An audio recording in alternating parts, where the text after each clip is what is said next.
What is up, guys? It's Giltspire here, and welcome back to Champions of the Fog. Today, I am joined by the OG Vader. How you doing today, Vader?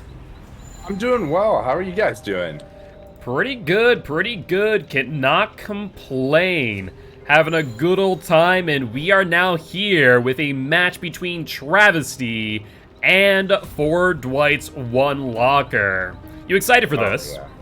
Yeah, I'm excited for this. For Dwight's One Locker has definitely been a pretty strong team, and I'm excited to see what Travesty brings to slow them down, to really try to take this win home.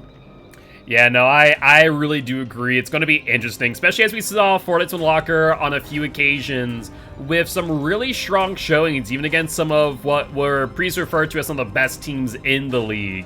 So, very interested if we do see some S-tier killers, some, blows back and forth between those two teams to try and claim an early victory. Or if we just see, Travesty going in a little bit easy to start off with, testing the waters. It's always interesting to see what a team strategy is, right? Do you go in slower and bring out the S tier later? Or do you, come out swinging with a nurse or a spirit? Especially now with the spirit change on the 19th. Do you expect a lot of teams to burn spirit now because of that? Having played the PTB and seeing that really it's not that different to play spirit after, I don't think it's warranted to burn her early anymore. But I do think teams will still do it. I definitely think they will. So I expect to see a spirit from one of these teams at least. Yeah, I would definitely say so, and I'm kind of in agreement with you there. Definitely is a nerf to the spirit. But at the same time, it's not really so significant to where she is not as usable. Do I still think that she did get knocked down a few pegs? Absolutely. Oh, for sure. I would argue now that there's no longer really an argument to be made that she is a step behind the nurse. I think she has probably been knocked down to either on par or a step behind the Blight. What are your thoughts of that? I would agree. She's a step behind the Blight right now. But not too far behind, honestly. Just because they didn't elect to go with the kicking up dust during phase, right? And that is huge because you still don't exactly know where Spirit is. You know directionally where she could be coming from, but that still doesn't always help you on the survivor side for what side of the palette is she gonna be on if she's almost on top of you, right? So you still can get some of those spicy mind games as a spirit. Yeah, no, I agree. I think the biggest thing that the spirit now really lacks is the ability to mind game at a palette, right? If she stands in front of you, you're going to know that she's not phase walking. You can't really mind game that way. At the same time, it still creates a situation for survivors where it's a 50-50 on the palette, because once she's on top of you with that phase walk, you really can't tell, is she behind me, is she in front of me? You just know that they are there. So it does still, create that kind of mentality of you have to just flip a coin and hope you're on the right side. Yeah, and I lost your audio for a second there, but yeah, you definitely do have to be ready for anything now as a survivor. But it does take her power down a little bit. Being able to know if she's phasing when you're within that terror radius, that was kind of a benefit you had before, being able to be within the terror radius phase, and the survivor doesn't know you're phasing it. Yeah, exactly. So, gonna be interesting to see, what Spirit looks like in comp. I do feel like just the sheer ability to know how far away she is, especially for those who might be in chase of a dead hard, is going to be pretty significant. You can more reliably dead hard a bit earlier just to gain that extra distance to avoid that hit. And I think that could be rather significant. But I still think that she's still going to be a force to be reckoned with. I think she's either going to be taking the third, seat on S tier or maybe just top A in front of Twins. I think that's a good argument to be made. Though I do think this sets a precedent from behavior that they are looking to knock down the killers at the top of the hill, right? That they are probably going to be after Nurse and potentially even Blight next. Yeah, I would agree. I think what behavior's trying to do is raise the skill ceiling, which I think overall is good for comp. I'm definitely excited to see where it takes us. Yep, I am as well, and I note that the killer did DC here. I get a feeling that, though I warned them on several occasions to make sure the map was set correctly, 'tis a possibility that it was not. So I will remind them again, and we'll be waiting just for a quick moment. Oh, geez. Hey, wait a minute. I think I see something going on in the chat. Do we have a hype train? There's a hype train incoming. Bring the hype. I'm ready. Are you ready? I am quite ready, and as always, guys, thank you for the support. Do keep in mind that your support does go directly back into the community, as it does get applied to the prize pool. So all of this hype that you guys are generating, it is amazing to see. Indeed, guys. Oh my gosh, that's awesome. You guys are all great. Thank you for your continued support. Awesome, but it looks like we have the map actually set this time to Torment Creek, where we do have Travesty killing first, and we have Jake on Killer. I haven't really paid too much attention to Travesty's killers. Have you seen Sleepy J here play all too much? I haven't, honestly. I think they may have killed versus We Overslept, but I can't remember.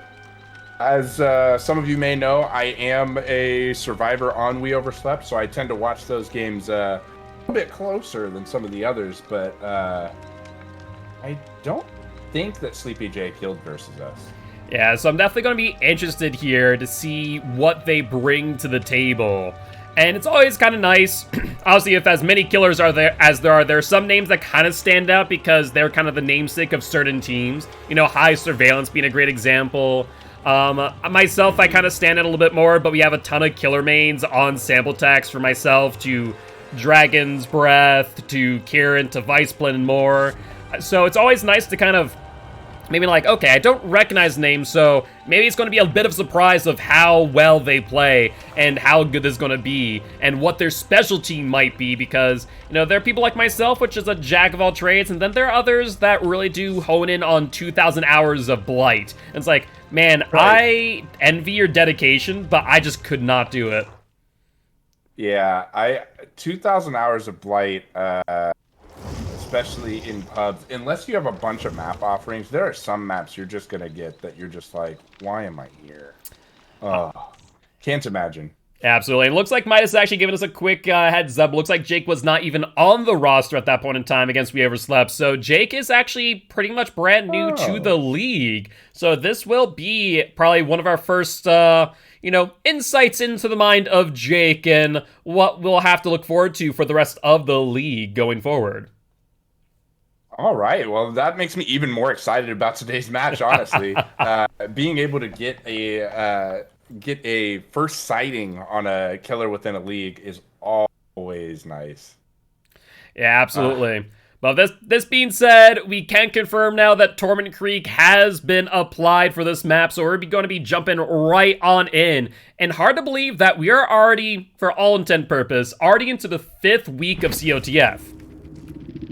That's crazy. 5 weeks already? Is it? It really is. But with that being said, we have spawned in, and we see the Spirit.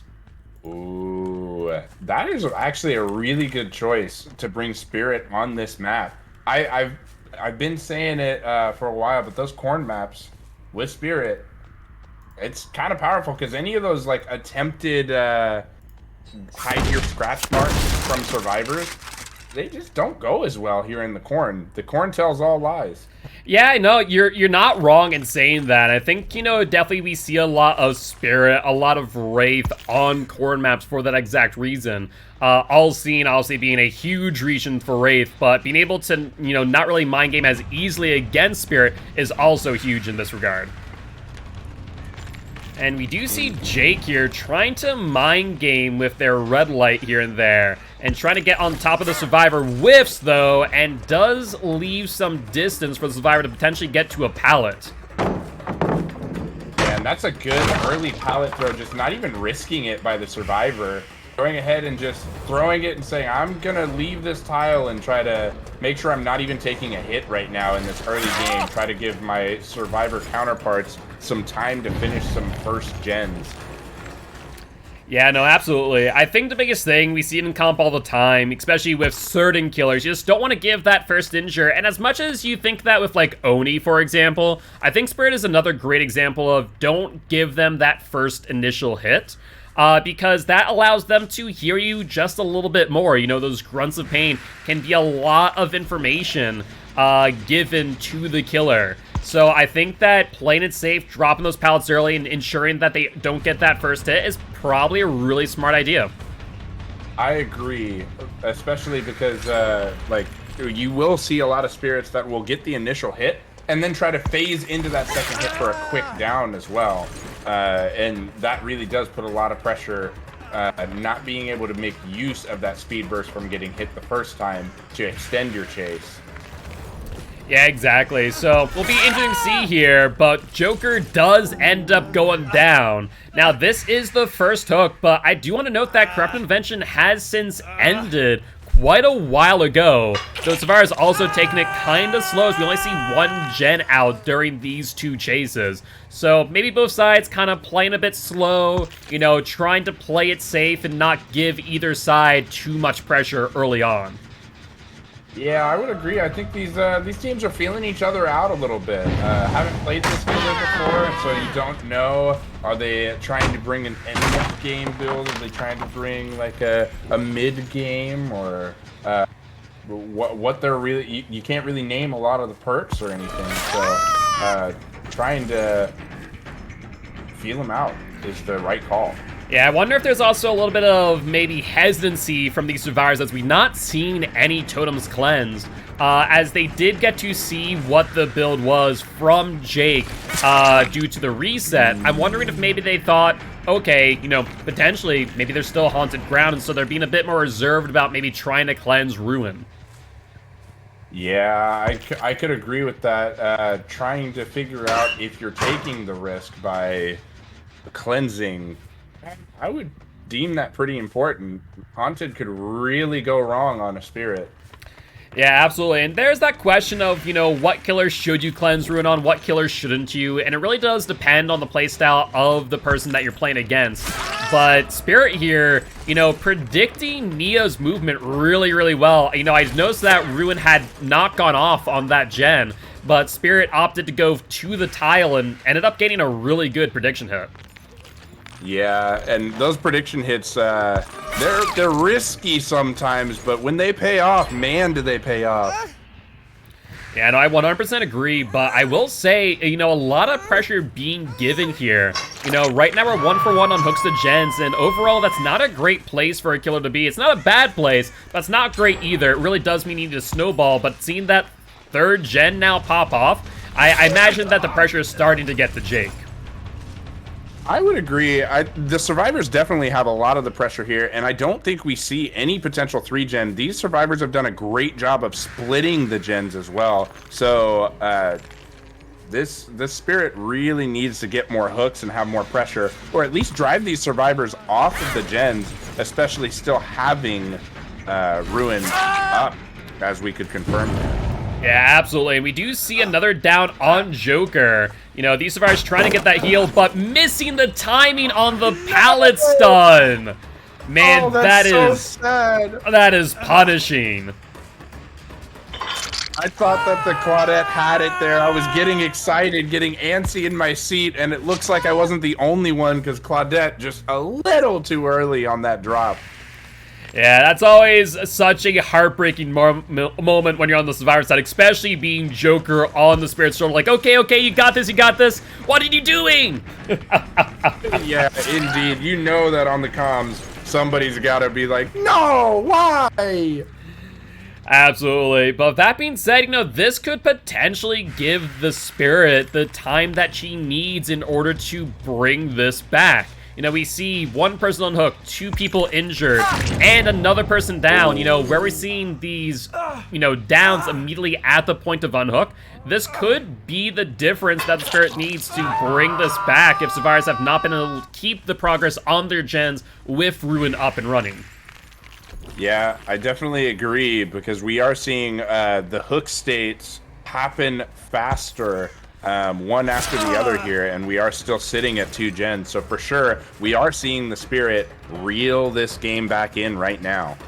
Yeah, absolutely. And if you kind of look at, too, the fact that Joker is now in the Spirit's sights, when Joker's the only one on Death Hook, this is probably the worst case scenario for Fortnite's Lockers as we speak. And Joker desperately trying to avoid the Spirit here, but to no avail. No, Spirit had the lock. Target, lock, and target down. Unfortunate for Joker, but this is exactly what you need if you're Spirit. You have to take one of these survivors out. If you get it to the position where there's only 1 gen left, there's no way you can pressure it with 4 survivors alive. Yeah, you're absolutely correct. At this point in time, once you get to 3 gens done, you want 1 survivor out. And normally with the amount of time that these survivors have had to be on gens, I would have been a little bit more scared. But because Ruin has been doing its job, and these gens have gone from like 70% down to probably, less than 50, they're in a really, really good spot. I agree, and we see another hit here at a gen that was being progressed. The Spirit's really smart about still being in terror radius and phasing back to that gen. We've seen it twice now. We got the Atom there once, and now we got the Meg. So this is definitely a really good mind game from the... Oh, is that a grab? That was oh my goodness. A very spicy grab, because I'm not sure if you noticed, but Nia, I'm pretty sure, sprint bursted away. She kind of 99'd her sprint burst and was able to get it off, but Spirit, with the 167 speed in phase walk, was able to make it there in time, wait for the vault, and then get it. Oh my lord, that's great. And you are right, that was a Nia, not a Meg. But yeah, this is exactly what we need the Spirit to be doing here if you're if you're rooting for a Spirit win. And with 3 survivors, nobody's on gen right now, as we know, because Nia being on hook and this survivor here being in chase. So definitely good showing for Spirit. I'm hoping to see the survivors reset at this point, because it's really easy downs for Spirit right now. Yeah, I think that's the biggest thing that we're seeing here. The lack of resets really are killing these survivors, where we're seeing 2 or 3 of them at a time consistently injured. And that is just, the most delightful thing in the world for a Spirit to see, because all she needs to do is phase walk near you, catches some chord movement, hears your grunts of pain, what have you, and she's immediately going to be able to find you and down you accordingly. Yeah, and we did see the Nia reset there, so Nia's got our med kit here and reset herself, which was smart, because otherwise she would have gone down. Oh, was that a fake phase? Hey, this is the benefit of bringing Spirit before the update, and we're going to see possibly a basement hook here. And this is a 4K with 1 gen left, potentially. Yeah, no, this is actually really, really huge for the Spirit, and we actually look at the timing of this too. Psycho has not been hooked yet, so even if Deliverance was potentially in play, they're not going to be able to make any utilization of it, so huge, huge, huge play for the Spirit here, and really solidifying their victory. Yeah, I couldn't agree more. This is definitely a strong showing for Travesty to put pressure on Fortnite's Locker early. Absolutely. And so with that being said, we're looking at 14 points for Fortnite's Lockers and 45 points for the Spirit. So a very early lead for Travesty, as Fortnite's Locker will be moving on to Killer hereafter. Oh man, that was a really exciting round. We felt like the Spirit didn't have the pressure that she needed initially, but man, did Spirit reel it back and then say, "No, no, don't worry about me. I've got this 4K. Don't worry." Yeah, no, I 110% agree. It was definitely a surprising turn of events, one of which I did not fully expect right away. So it'll be interesting to see now what Fortnite's Unlockers decides to bring to the table for game number 2. You know, I do want to note that, you know, if they do bring Spirit or Nurse, I think that's pretty much going to be the majority of this match. We're probably going to be seeing Spirit for Spirit, Nurse for Nurse, and these two teams just slugging it out. I would agree. I think if we do see another Spirit, then you've got to keep pressure on. But I wouldn't say that doesn't mean you might not see a Twins or something. It may not be another S tier, but I think a high A is definitely fair. Yeah, no, I think you're not wrong in saying that. You know, especially on certain maps, you could definitely make an argument for those type of killers coming out into the fold. So, you know, especially Psycho Mantis, who is our next killer, that could make a lot of sense. Psycho is actually pretty well known for being a killer main, rather a Twins main, as of recent. So I would not be surprised to see some Twins action here. Indeed, that is a little bit of what I'm expecting from Psycho for sure. I think bringing Twins. Well, maybe not on this map. Maybe you still bring Spirit this map. Maybe Twins next map. Maybe. Yeah, we'll have to wait and see.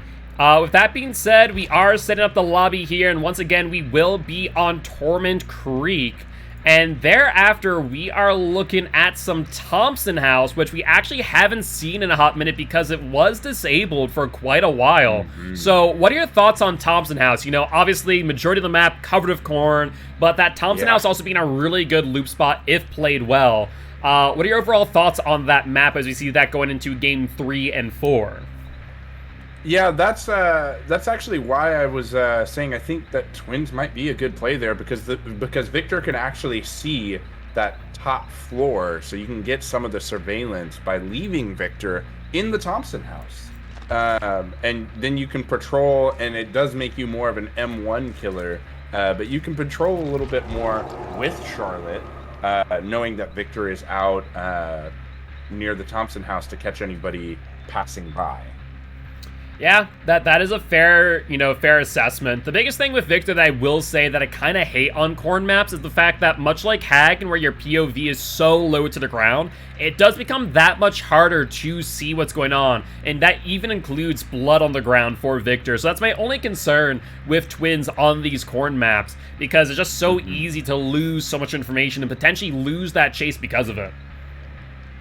I will say earlier today I did see a Twins that used Victor as surveillance on Thompson House and ended with the 4K actually, using Victor mainly for surveillance, not for the pounce ability, which was kind of interesting to see. A different way to play Twins. Definitely not something everybody does, but was exciting to watch. Yeah, so actually speaking of that, that was on Vigo's court, if I'm not mistaken, correct? It was indeed on Vigo's court. Yeah, I ended up calling that game. That game was between Metro and Arctic Wolves. And so that was Whiskey from Arctic Wolves that brought the Twins and really put the pressure on Thompson House to bring home the win for Arctic Wolves. Now that's actually really awesome to hear, and you know, love to hear that Vigo's court is back up and running. As for those who are not aware, that's where my comp journey kind of started off on Fortnite's Unlockers over on Vigo's court. Was both a competitor, also a host over there before I went over and created COTF. So very excited for Vigos to come back, and I'm sure we'll have some really cool interactions with Vigos, DBE, DBDL, and more going on in the future. So with that being said, we actually have the lobby up and running as we speak, and we are currently getting the final survivor builds as of this moment. So speaking of Vigos, what's going on in the world of Vigos? Tell me a little bit. I know that you are their primary host now, so that's really, really exciting, right? Yeah, it's definitely been super exciting. This weekend has been our first weekend doing it. We will be... Actually, we have a couple matches tomorrow and Tuesday as well. We're doing our qualifiers tournament to find out what teams are going to be in what league. We have an A league and a B league. Our A league is kind of like our Premier League, right? So we are most of the way through that tournament. We're going to start semifinals and finals next weekend, but we have a few more quarterfinals to get through. So that is definitely super exciting. As Gilt said, I have been the main host. I'm the only host set up right now. And then I've had various co-hosts on. We have been getting some other streamers set up to also host Vigos, though, as my availability can't always be the best for some of the game times. Yeah, no, that's really, really exciting. So definitely make sure to stop on by and say hi to Vader next time they are live on Vigo's Court. I'm sure that, is it just Vigo's Court as of this moment? Yes, it's just Vigo's Court's Twitch channel. And so just Vigo's Court. And you can find us there. We'll be live tomorrow at 9 p.m. Eastern, actually, with a game. So definitely catch us there. It's really exciting. We've definitely worked on graphics and other things, so check it out for sure. Awesome. And really excited, to say the least. And with that being said, we will be starting up this match here in just a few moments with Game 2 of Forward to White's One Locker versus Travesty, this time with Psycho Mantis from Forward to One Locker as the killer. And honestly, I just would not be surprised in the slightest if you were right in guessing that we'll see some twins. And you will have to, wait and see. Maybe we'll get a surprise. I think twins, as you said, might be really good on this map. I think, we potentially see some Wraith, which, actually, here's a question for you. Were you on the PTB at all? Remind me? Yes, I've been playing on the PTB. Have you tried Wraith? I know that Wraith got a minor nerf. They reduced the speed boost from 1.25 seconds to 1 second. I actually didn't take the time to test that out, see how significant that nerf was. How significant is it? Some of the things with All Seeing you would do where you're behind the wall and you speed around and hit on the opposite side of the pallet. It's a little bit harder to do because the lunge doesn't last. Like the speed boost doesn't last as long. So it definitely changes things with distances where you would normally think, oh, for sure I can uncloak right here and still get you. No, the survivor has a lot more chance of getting away. But I think high skill tier Wraiths aren't going to have a problem with it. Okay. Yeah, because I know that they felt that they overtuned Wraith, and personally, I kind of liked where Wraith was. I still felt that it's very good, but still had a lot of counterplay, the same type of stuff that he had prior, which is you sit on the pallet, you wait for Wraith to ring that bell, and you drop in his face. He either uncloaks fully, in which case you run away, or he doesn't uncloak, and you start vaulting the pallet like, a clown and bully the Wraith. But speaking of, we actually are seeing a Wraith here on the Torment Creek. If I didn't know any better, I'd call you a psychic, Gil.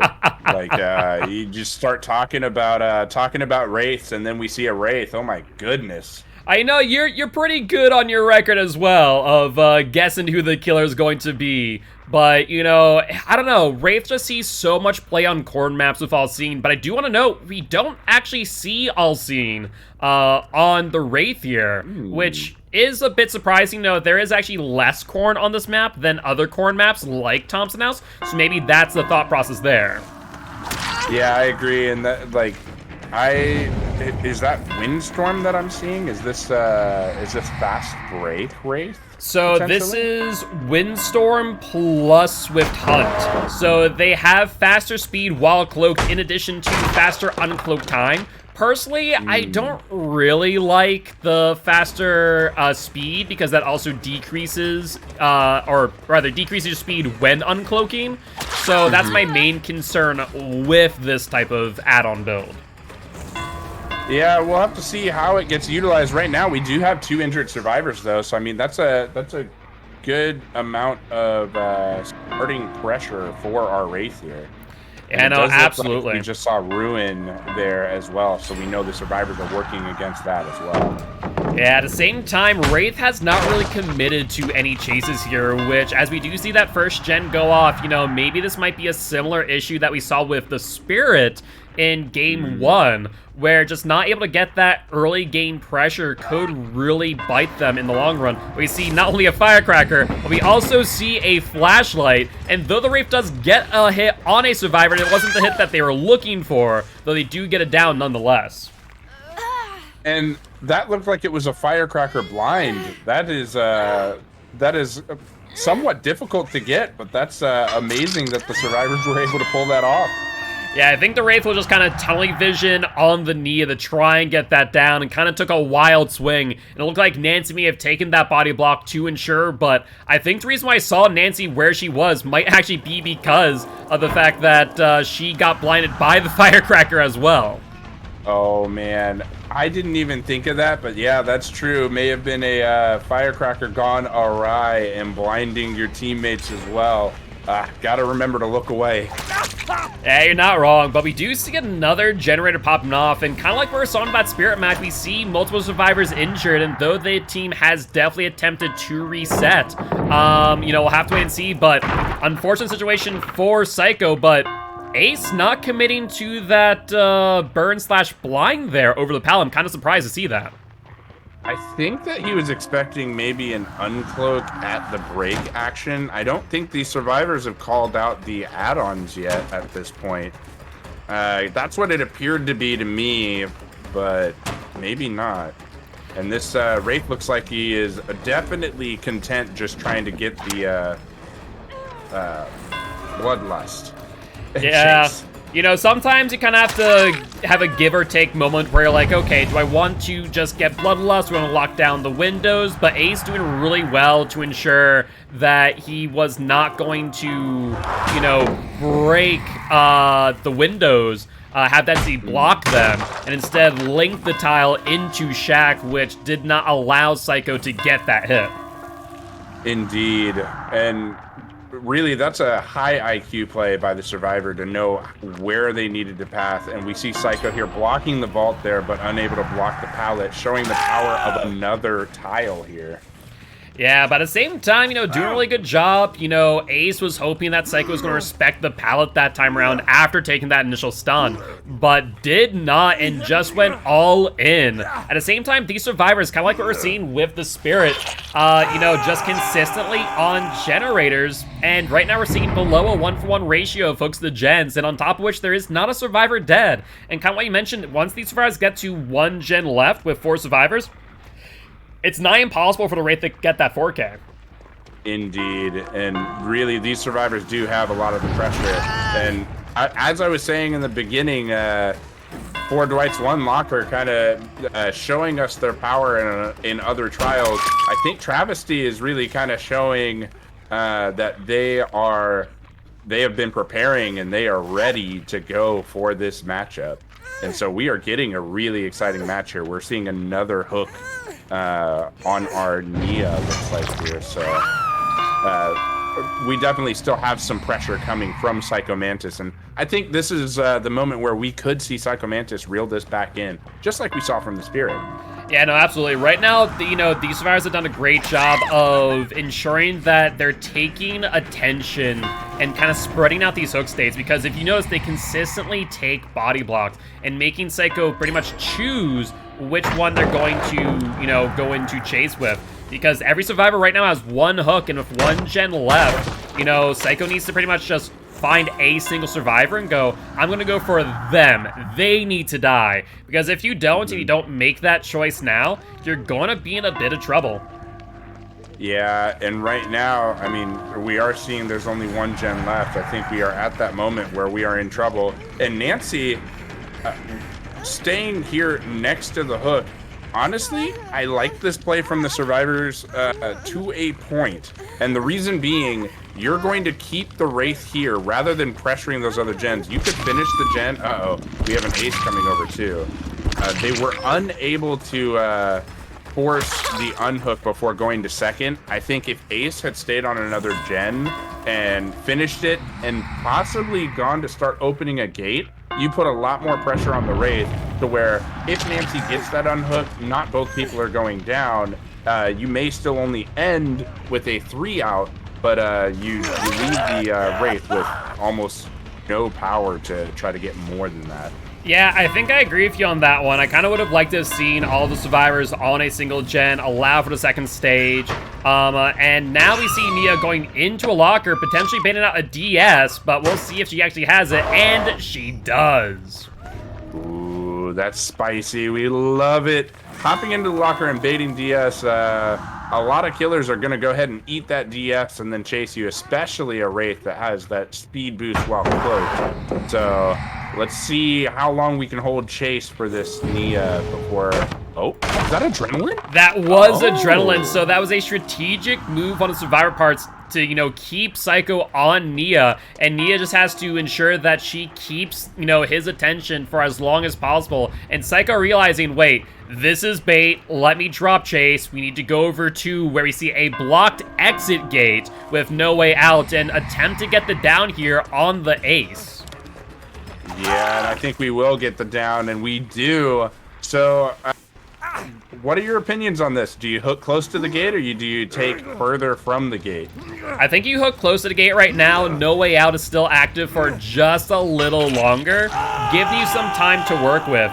But the thing is that you're really still in a, you know, a sticky predicament where we do see these survivors taking the time now to reset, and now seeing that No Way Out has expired. So it's going to come down to what they're able to do. You know, will they be able to get another down for some more points? Or are they going to simply just, you know, take this one survivor and call it a day? It's definitely a risky scenario, and I think they have to think about the fact that they remove one survivor from the game here. They denied Travesty 12 points. Yeah, indeed. And I personally, if I'm Psycho, I am not leaving this man on hook. Make them take the 3 out. If they decide to come out and try to save, maybe capitalize on their mistake and try to grab them off. But I think I would even stay uncloaked here rather than staying cloaked. We do see the uncloaked. Just about to say, because it takes so long, even with those add-ons, to get uncloaked. And we do see that hit now on Kate. And Psycho's going to have to try and get in front of that body block and get this down. We see Nia coming in, and will they be able to make it work? And just barely, Psycho's able to get the down, and that's actually huge. If we look at the hook states on these survivors, this survivor has not been hooked once, and maybe that's done purposely if they have Deliverance. So Psycho's going to have to probably drag them farther out and try and deny that possibility. But if this survivor is able to escape, that's going to put Fortnite's and Locker into a really uncomfortable position going into game number 3. Indeed, the pressure definitely is on for Ford White's on Locker right now. And I think after this match, the pressure stays on, unfortunately. Yeah, I agree. If you at the same time, if they play this well, this could be an additional, you know, 7, 11 points that they do end up getting. And it's really just going to come down to what these survivors are going to do. Are they going to be aggressive? They're going to go for the unhook. And even if they do they do the right play? And they're blocking out that grab. Very well coordinated. Now they need to go for the Nancy instead. And so they're trying to just trade back and forth, and now need to get a body block. Unless this Nancy does end up getting out, and she does go down, as we see the ace trying to desperately light burn the Wraith before he's able to uncloak. Yeah, and I think at this point, if you're Wraith, you're just trying to force everybody out so that you can pick up at that pallet, because right now you're worried about these survivors. Yeah, no, 110%. The next thing you have to question is whether or not the ace is picking her up as we speak, and we do see ace there for the pickup potential. We'll probably see that pallet throw. Does it end up on the right side? And we see potentially a CJ tech. There was the attempt, but Psycho not falling for it. And looks like the survivors have given up and are going to go for the pickup on the Nancy. Indeed, and so really this ends up being I think we got enough hook states that this definitely keeps it within reach for Dwight's Unlocker. But they are going to be looking for a stronger showing from Killer this next round to take some of the pressure off of their survivors that got 4K'd in the first trial.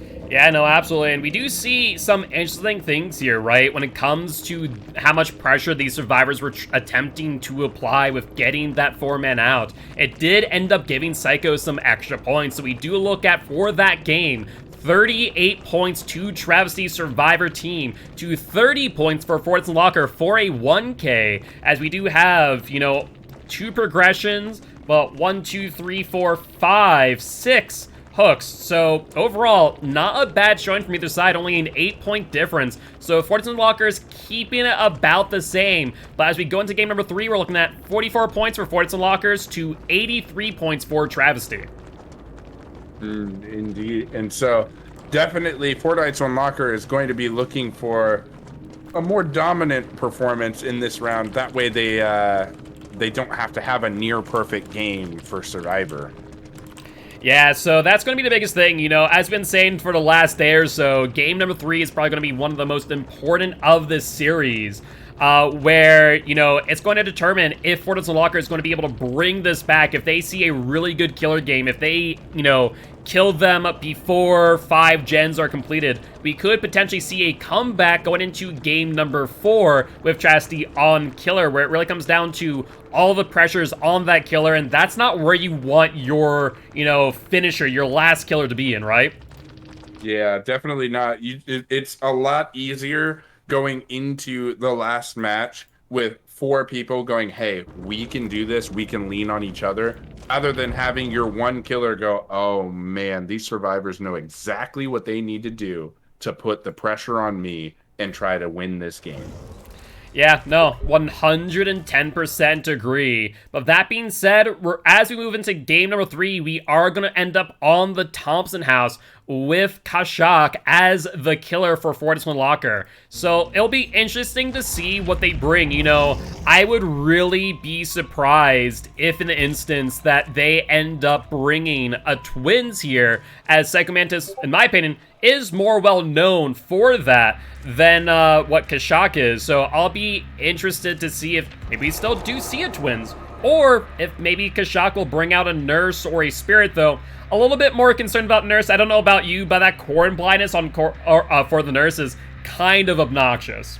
Yeah, and I would definitely say I think Kashak is actually more well known for nurse, but I don't know that I am I don't know that I favor nurse on this map.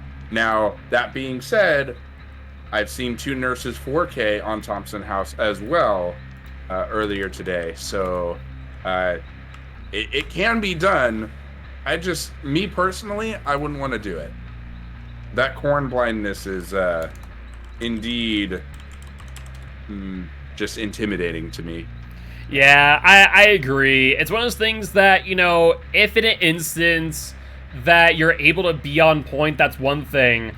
But at the same time, right, if you just lose a little bit of distance, you know, you give the survivors an inch and they take a mile when you play the nurse. You know, even if you have double fatigue or double recharge add-ons, it's so much potential distance that they're able to make, and then you kind of have to recollect, okay, where are they now?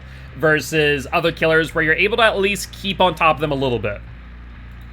Yeah, indeed. And like what I ended up seeing it earlier, like you see the scratch marks going to a gen and you do a prediction blink and you find you have gone the complete opposite direction that the survivor actually went. And that's a little bit of like lost chase time that you don't have with nurse on other maps. And so that's definitely one reason why I think in the position you're in as 4 Dwight's 1 Locker, I don't know that you bring a nurse because that is a risk. Yeah, no, I agree. So if they were not to bring the nurse, let's say, what were your thoughts? What would they bring instead, being this far down points-wise? I think, like you said, Spirit is still good, especially there being more corn on this map than the last map. as we were saying, Spirit is able to see that corn move and use it to her advantage. So I think we may see a Spirit here, but if I had to name anybody else, I wouldn't take Blight. I'm trying to think who else I'd bring. I was gonna say Twins, but then the issue is I would have brought Psycho if I was gonna bring Twins, I think. And that's nothing against Kashak. Kashak may indeed be a better Twins. I don't know, but I would think you would put your Twins main in. Yeah, no, I would definitely agree. So, if I'm kind of looking at this, I don't think we'll see Twins here. Given the size of the map, I think you need someone with high mobility. Normally, I'd say Blight is a great example. But there's a lot of dead zone in that middle area, right? You mainly have maybe a hook, maybe a gen to work with. And so now you have to kind of consider, well, who else is there? Freddy is decent, but that's only if you're able to get downs quickly. As much as I like Freddy for his map mobility, it really does suffer as long as those survivors are able to play around tiles well. Alternatively, there's Hillbilly, which is, okay, as long as you're able to get those cross-map insta-downs, right?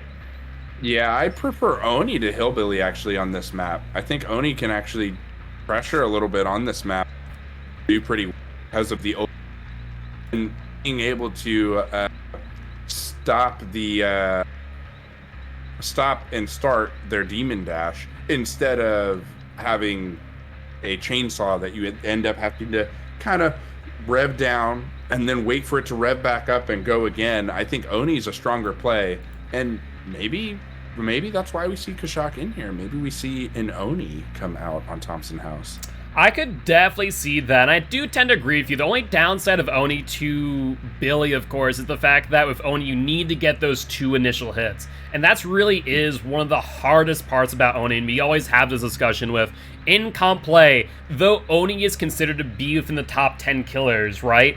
The problem is if survivors just play it well and play it smart and drop pallets early, robbing Oni that ability, he becomes this probably worse than Freddy, right? He just is a M1 115 killer. At that point, you're just a bad trapper. Yeah, indeed. You're a trapper without traps, which is not even a trapper at all. It's not ideal, definitely, for an Oni if the survivors are playing safe enough to not take hits. I have faith, though. I think if Kashak does end up bringing Oni, if you find anybody early, I think that we will see an early hit. Maybe not an early down, but we'll start to see Oni be able to get power. Yeah, I agree. So we'll be interesting to see what we end up seeing on Thompson House. Personally, my vote is for Billy, and you're saying Oni? I think I'm gonna go ahead and go with Spirit, even though I like the Oni play. I think that being behind as far as you are, you bring out the S tier. That's fair. That is fair, and it's one of those situations where you kind of go big or go home, especially with the Sunday division, which does have less games than Saturday. You kind of have a little bit more leeway when bringing the S tiers and A tiers. Yeah. So I could definitely see that argument to bring Spirit here. Indeed. We'll see if I'm right. My prediction may be way off, and I will admit defeat if it is. Yeah, time will tell. And with that being said, we are moving into game number 3 with 4 Dwights 1 Locker on Killer against Travesty's Survivor team. This time on the Thompson House. So very excited to see what 4 Dwights 1 Locker will have to do to make up roughly 39 points. They're going to need a 4K here and pretty much ensure that, as few survivors escape as possible. Indeed. I think that we could see a 4K here as well. And if you are 4 Dwights 1 Locker, you're not just wanting to 4K, you're wanting to 4K early to kind of point starve the other team. So definitely, I think if we do see an S tier killer, I want to see a lot of early pressure. I don't want to have the mid-game pressure like we've had in the last couple games. I think you have to have that early game pressure. Now, 110% agree, but that being said, we are jumping right on in, and you were right, it is a spirit. All right. I love that my prediction was correct. Okay, so you got to be a psychic the first time, but now it's my turn. All right.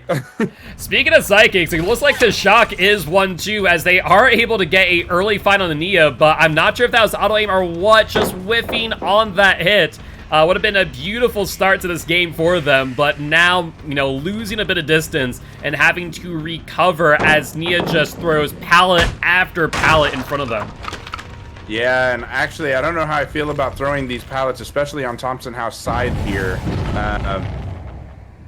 As early as it is to throw those pallets, if those pallets end up getting destroyed, we could see a potential dead zone being created. Yeah, especially as we do see Corrupt Intervention on the side. If Spirit does play this and plays it smart, that could result in a potential 3-gen. And an amazing mind game there, resulting in a hit on the ace. Yeah, that definitely was an amazing mind game, to say the least. You had Ace completely fooled. But Ace still able to make some good distance here.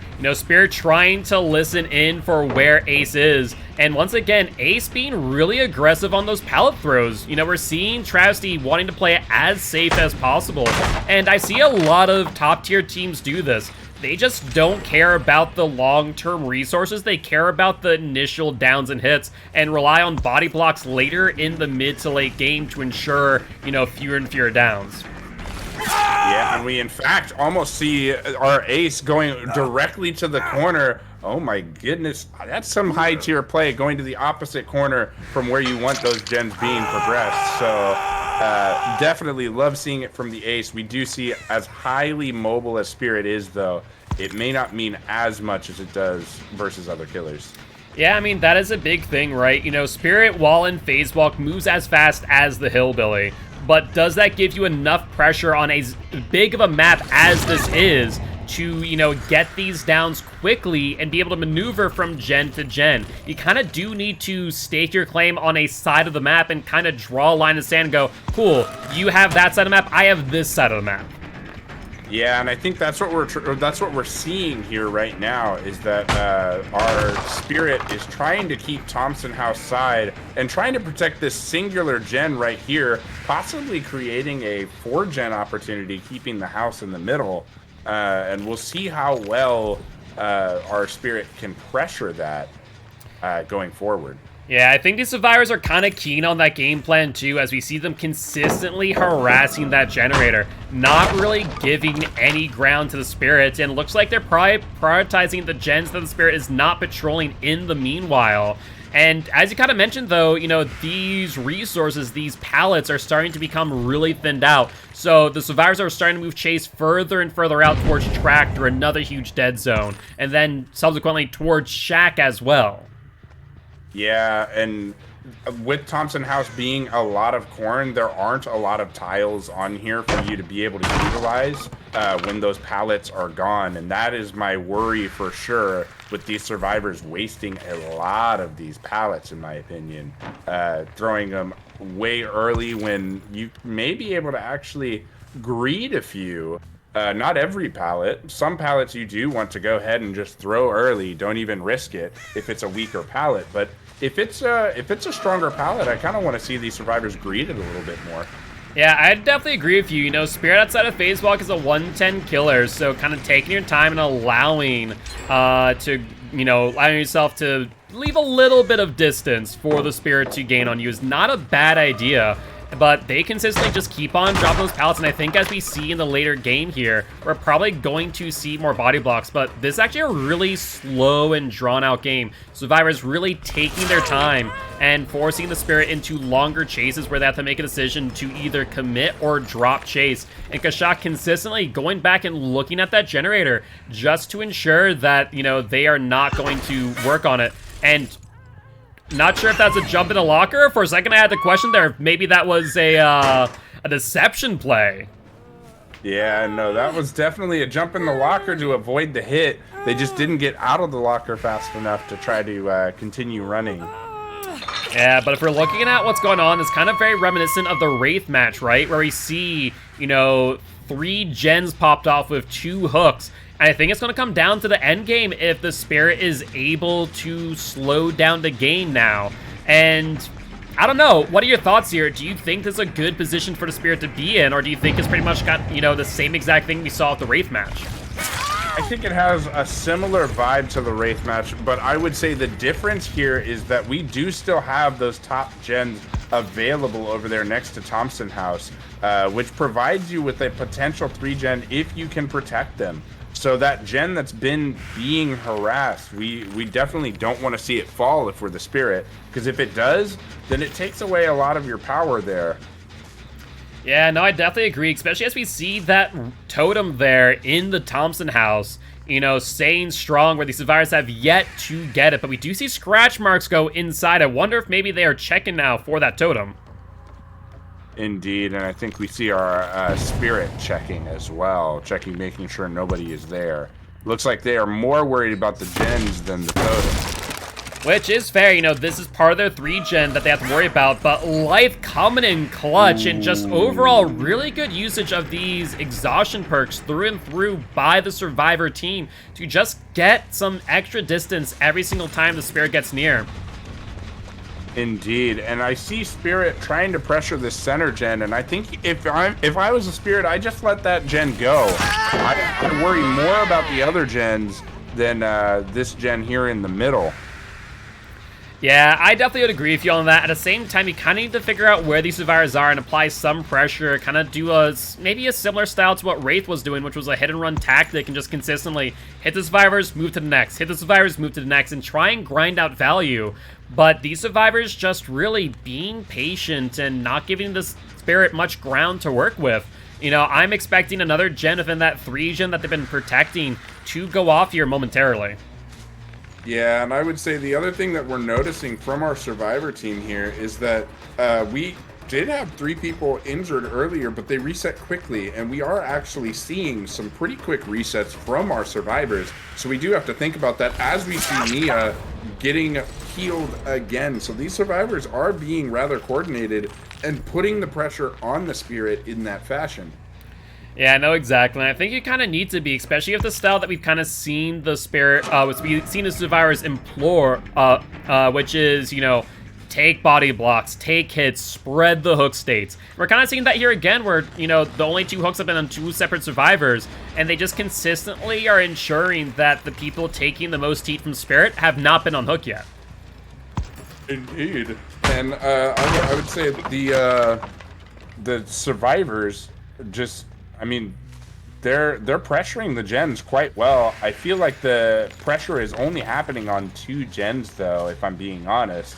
And I think if I am the survivors, I want more people concentrating on the 3-gen and maybe pressuring this corner gen over here and Thompson House, where it's harder for the Spirit to go between, rather than that middle gen and then the gen right near it, if that makes sense. No, it does make perfect sense, and we actually do hear that 4th survivor up on Thompson House. And I think Kashak heard that too and went, ooh, do I go for the chase and get the down here, or do I go for the gen? They opt to go for the chase and do get that second hook, but we see that gen up top about to be complete. So Spirit now has to make a mad dash towards that middle gen where you saw both Nancy and Nia on consistently now. And maybe Kashak saying, you know what? I'm going to lose that gen no matter what. Let me drop back and try and stop the bleeding by forcing this hook into, you know, a death hook.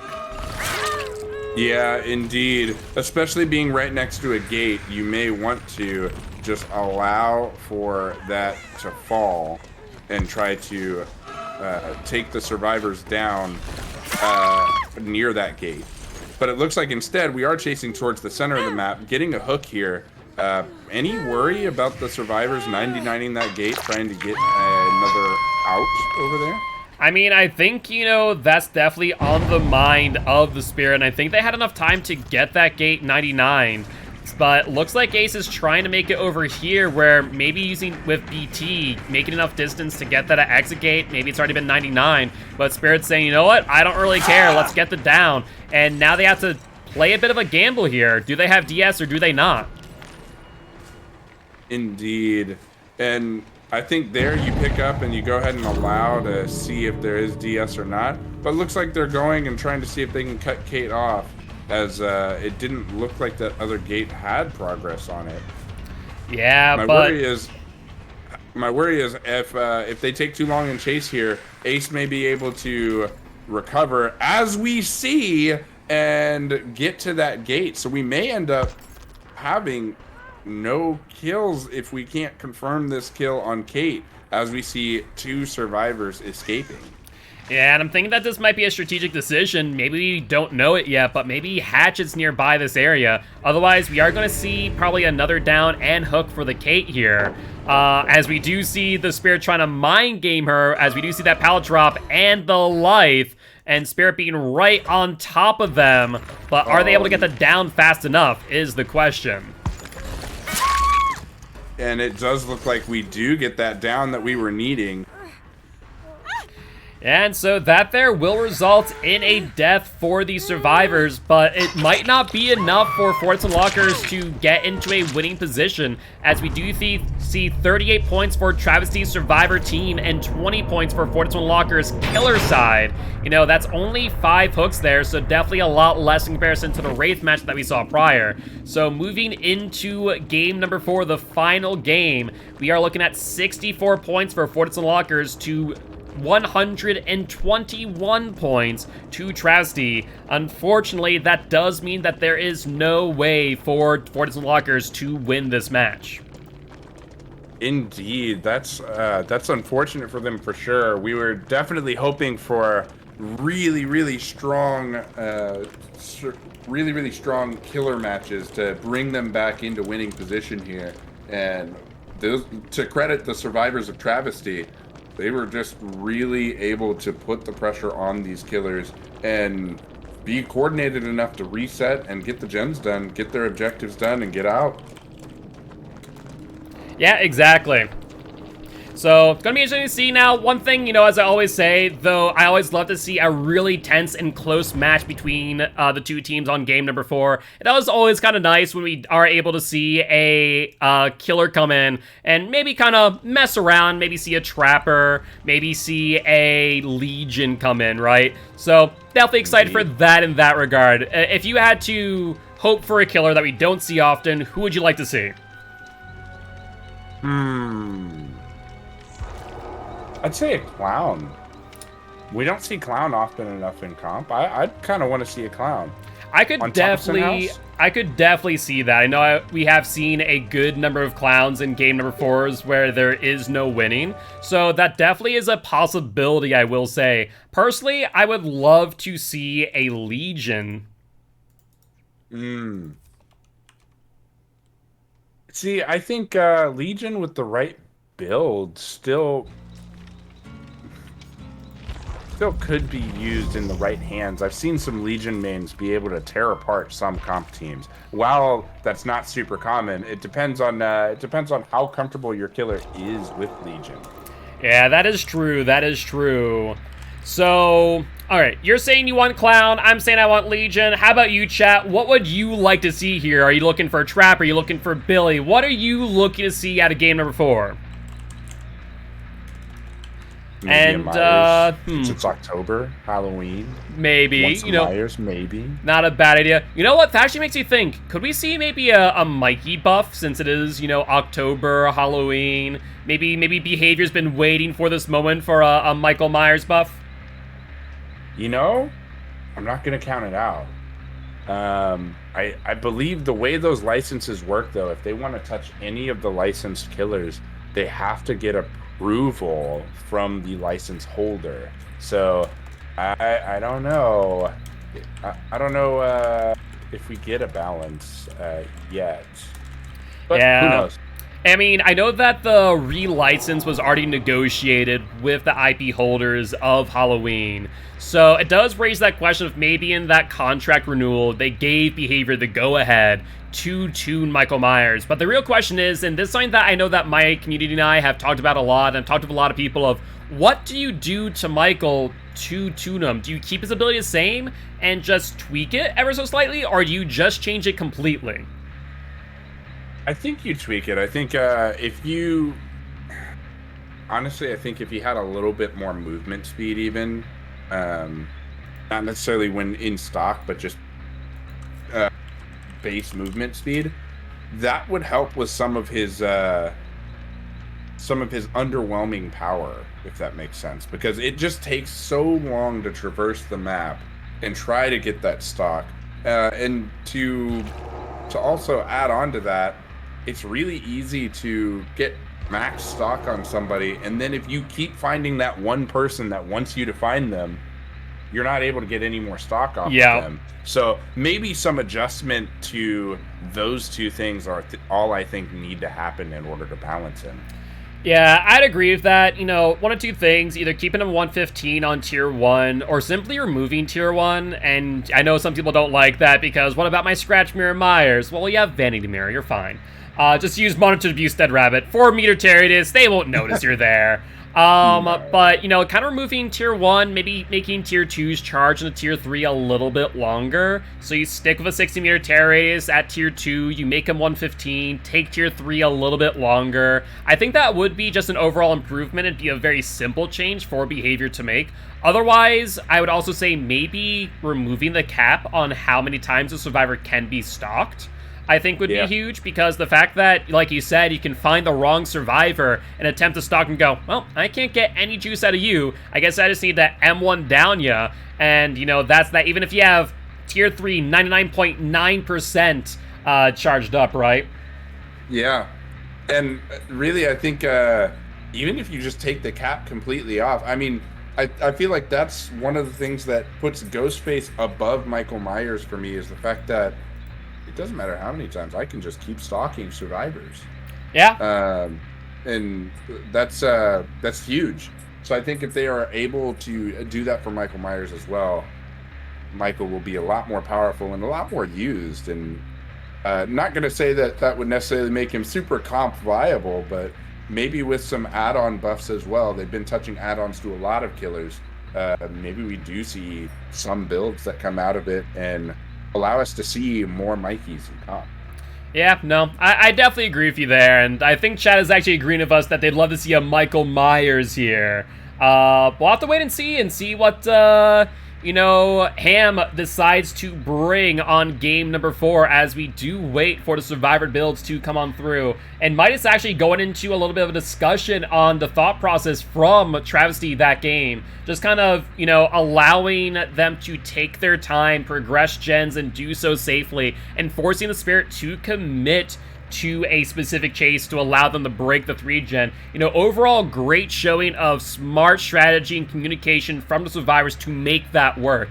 Not every team can accomplish that, and especially with Ruin still up, where their main concern was Haunted Ground, being available, or even, giving the killer the ability to use Pop Goes Weasel, which in the late game is a little bit more preferable, right? Indeed. And that's really, that strategy takes a lot of discipline from the survivors to leave those gens early, as we were seeing, and make the Spirit decide to chase you. So, I mean, great showing from the survivors, and that's definitely some high-tier training and practice from Travesty. Yeah, no, I agree there. And it looks like, most of all what chat wants might not be even a Myers buff. All they want is, good old shirtless Myers. We already have him in a hospital robe. Lord. Why not make him shirtless, right? Oh, my Lord. All of the shirtless characters. Go ahead and just make all the male characters take off their shirts. Come on, Behavior. We want shirtless characters, all right? It's all we want. We'll be happy with that. I want you to fix the bugs, too, though, Behavior. Just saying. Just saying. Yeah, no, I think with them focusing more in on chapters as of recently, I think that's one of the biggest things that I'd like to see. I think, we've had 5 years of Dead by Daylight. I would love to see, more chapters like this, just one killer or one survivor added to the game every 3 months. Also, we're getting, one killer and one survivor with the mid-chapter update with Michaela and Boon Totems being added. At the same time, I would love to see more of that, where we just get one killer, take some time, fix the bugs, and even if that is the case, I still be willing to pay, like, for the same price of two characters, one killer, one survivor, for just one, just so you guys can kind of tune the game a little bit more. Continue to fix the bugs, continue to add things that the community is asking for, because I think that may be much like, I think you played some Rainbow Six Siege before, right? A little bit. In it. I am horrible at first-person shooter games, so I tend to stay away from them. That's fair. Well, I played Rainbow Six Siege for a while, actually, and one thing that, Ubisoft did do was they did Operation Health for the game and said, hey, we recognize there's a lot of issues. We're going to take this entire year. We're going to take off the majority of content additions and just focus in on the health of the game. Will I say that they sometimes did more harm than good in some of those changes? Yes.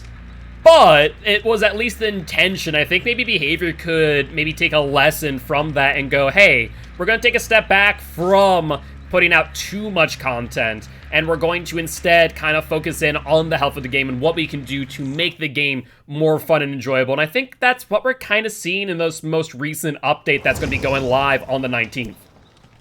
Definitely would agree that we are seeing some of that, because behavior, even in the event that they did for the anniversary, talked about how getting rid of a lot of the bugs and just overall health of the game is a main focus this year for them. So I think right now we are still seeing influx of more content because we're still kind of fresh-ish out of the anniversary event, and so they're wanting to keep up excitement with new content and bringing in new players. But I do think that when we get closer to January and February, you're going to see more concentration on making the game more stable, especially for our console counterparts. I know us on PC, we haven't had a whole lot of issues, but console still experiences issues on DVD.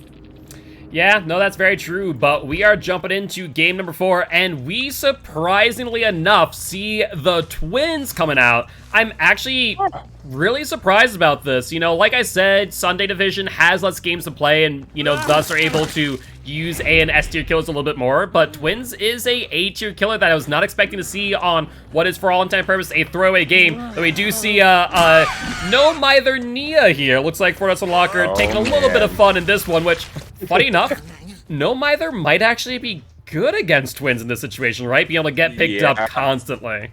Just pick yourself up, especially when I don't know, they may have even paired No Mither and Unbreakable. That is kind of a pretty crazy, spicy combo to be using, especially against the Twins.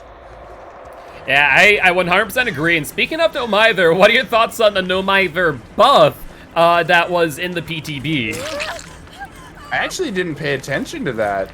I'm not aware of the No Mither buff. So, more or less, what they did is they reduced the amount of grunts of pain and increased your recharge or your pickup rate.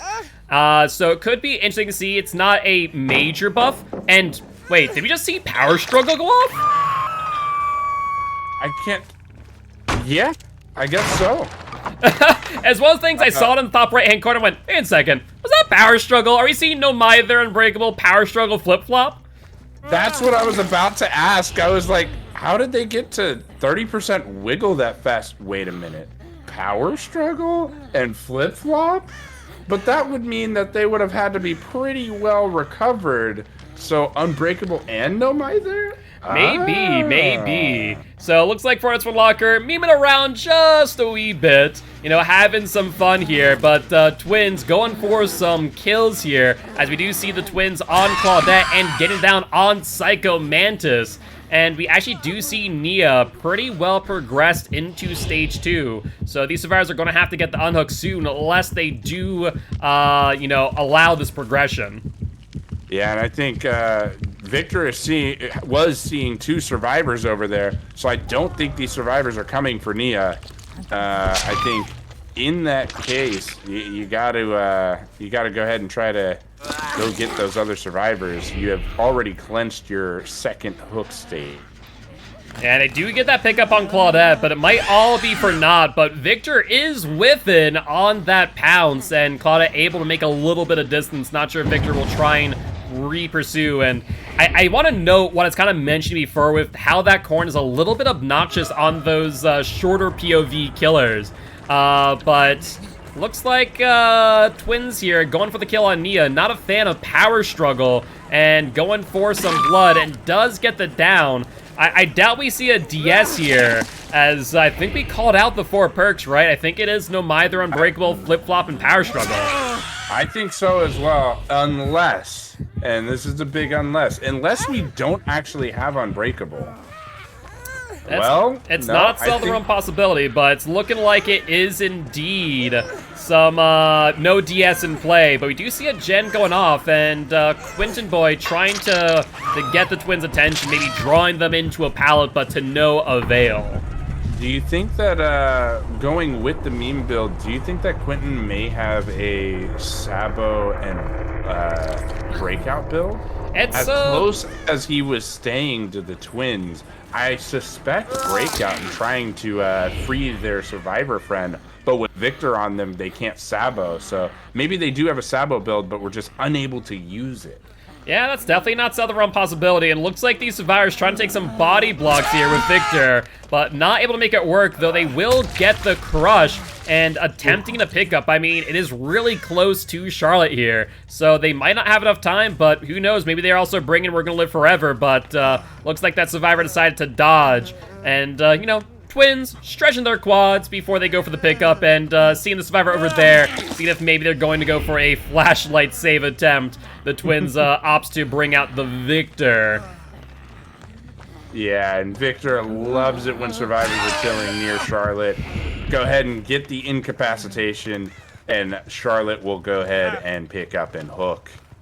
Yeah, exactly. And we do actually see, you know, not a lot of hooks nearby. We did see that toolbox on the Felix. Maybe we'll see a sabotage, but maybe not as well. Yeah, indeed. And was I mistaken? Was that hook that was right next to Quentin broken? That was broken. I did notice that as well. I had to like take a moment to remember, was that where we saw the kill on Nia, or was that somewhere else?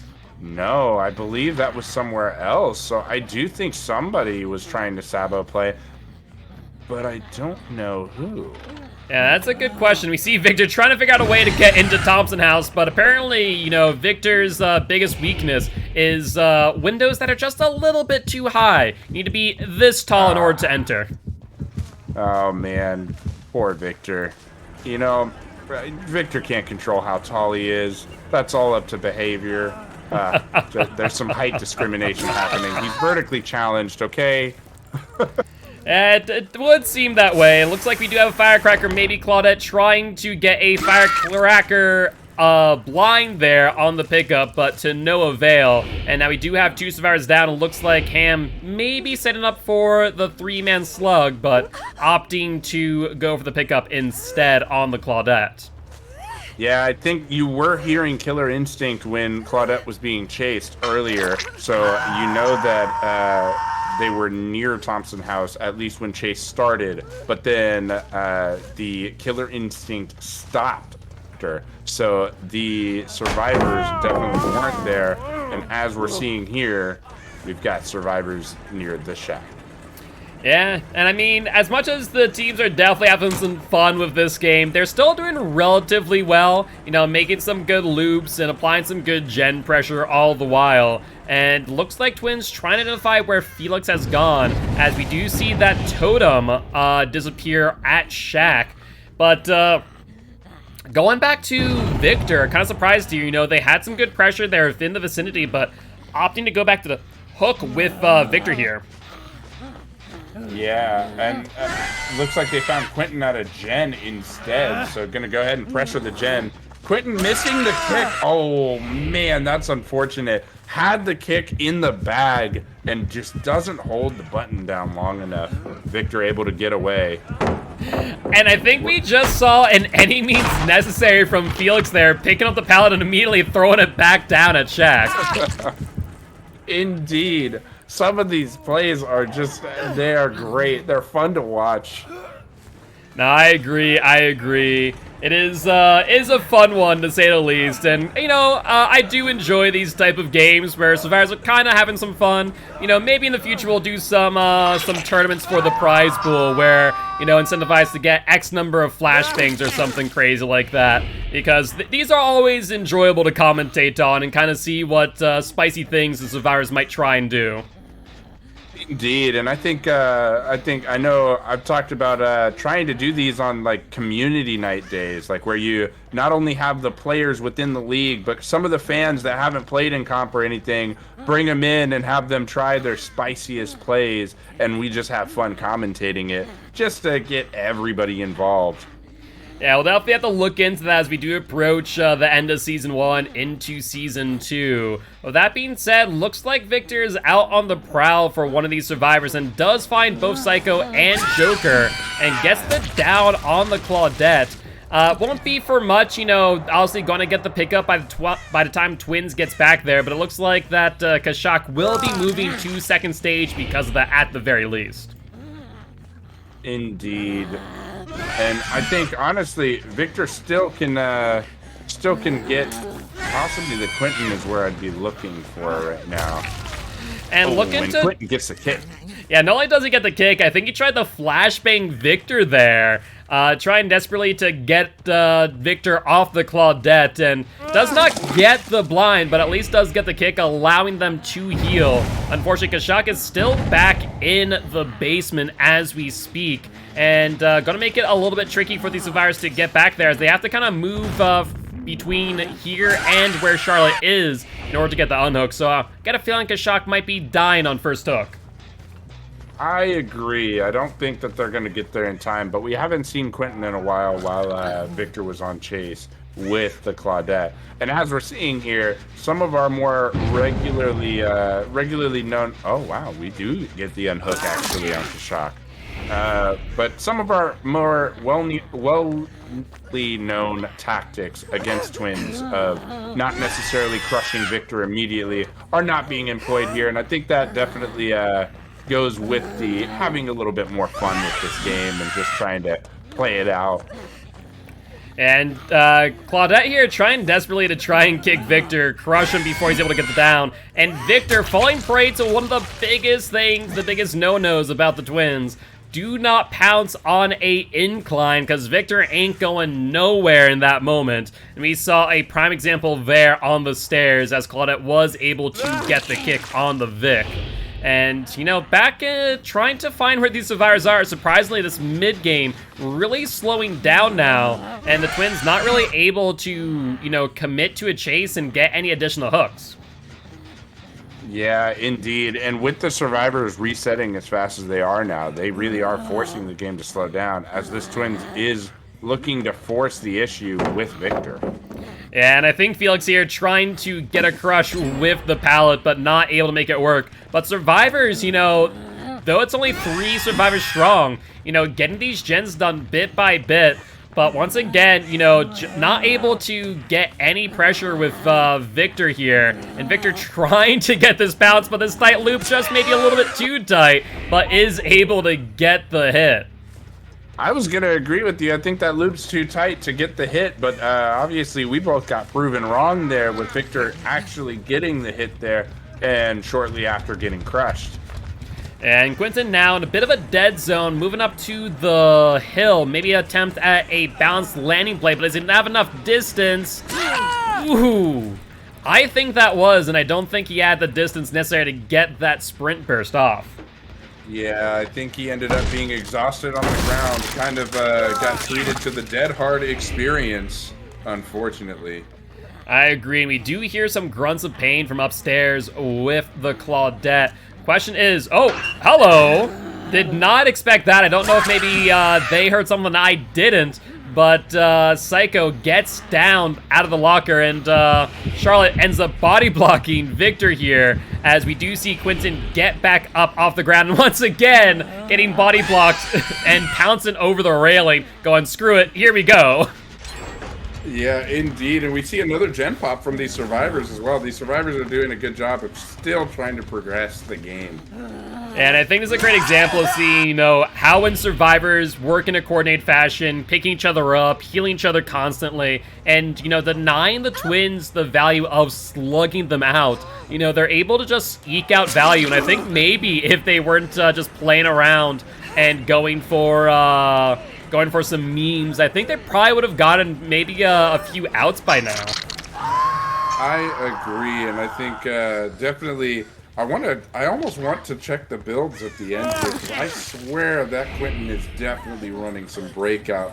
The way they have been so risky and wanting to stay so close to the killer every time somebody is being lifted onto their shoulder, and every time they are trying to get that hook.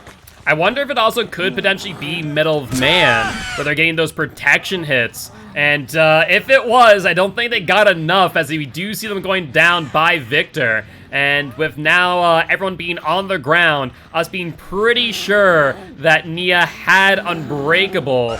And looks like Victor trying to do some parkour and taking a quick look on Thompson House Gem.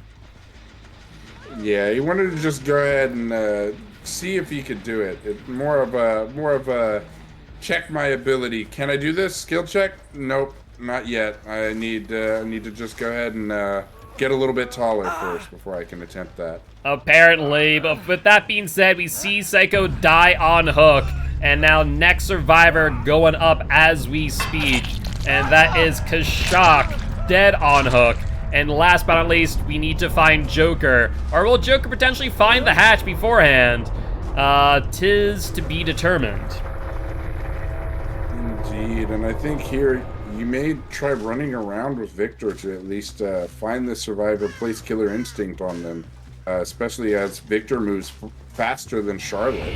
Yeah, there's that question. Do you look around at Charlotte to try and find a survivor or Hatch, or you can move around a Victor instead? Because one of the worst feelings is when you're looking around and you find Hatch and you find a survivor both in the same area, but you can't get there fast enough because Victor's all the way across the map and Charlotte needs to make the journey there. Yeah, indeed, and that is a good point. It does look like, however, we find the survivor, and Victor being able to see the red blood trail of the slug just a little bit better than anybody else. That is where we find our survivor, and really good ability for Victor. Yeah, agreed. Well, that being said, really fun match to watch, and it looks like Cam will be putting Joker into the basement here. And that there will be the end of the match, with Fortitsman Lockers ending with 78 points and Travesty at 166. With that being said, congratulations to Travesty, and GG well played to Ford Dwight's one Locker. Indeed, it was a fun match to watch from both teams, and Travesty really did come out and try to own this trial early on and performed well on not only the killer side, but the survivor side as well. And it really did a good job in earning them this win. I agree, and we actually do see, I'm actually surprised to note that there was no Unbreakable on Nia, but instead was a Dead Heart, so no neither Dead Heart, Flip-Flop, and Power Struggle. I wonder if maybe Unbreakable would have been the better bet here. Yeah, I think it would have picked them up faster and gotten them a little bit more value when Twins was trying to slug and go elsewhere. Yeah, agreed. And even then, we also see things like Pebble. We see For the People. We see Flashbangs, Blast Mine. Medal of Man was in play, and Breakout as well. So, looks like... Saboteur. Yeah. That's the only thing missing. Like, with that Breakout build, if I saw Saboteur on there, I'd be like, oh my goodness. I love it. This is everything in the game that I wanted. Absolutely, but very fun match to say the least, and once again, GG well played to both teams. But with that being said, we will be ending the stream here. We do have another match in just 30 minutes, this time with Milkshake Mafia and We Can't Loop. So definitely make sure to stop on by and say hi then. With that being said, Vader, if chat wanted to go say hi next time you're live, where'd they find you?